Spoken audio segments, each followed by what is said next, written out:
ski gloves. I have insulated leather work gloves right somewhere.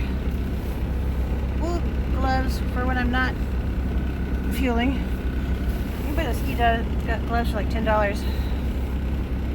Buff.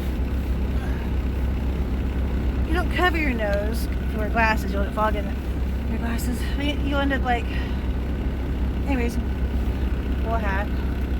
And sometimes you get the wool hats with the fuzzies inside. I found this, I think it's a Minnesota truck stop. It's got a little ponytail. So I'm wearing it backwards. Right, ponytail thingy.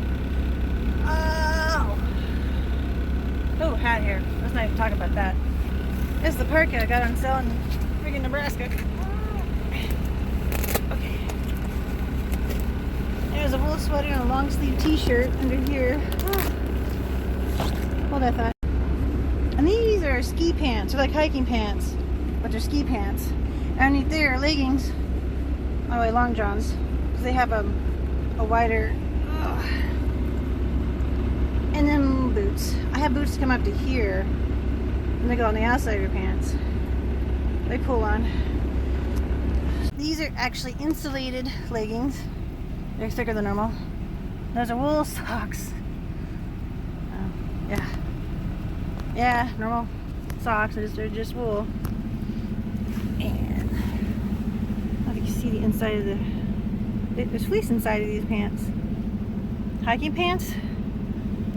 Ski pants. There's a fleece in there.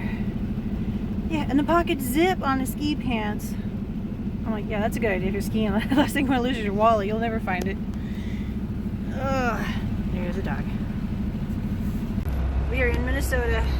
Trying to get out before the blizzard. Oh, there you go. That's an update. My YouTube friend. Stay warm. Dry. Watch out for the blizzard.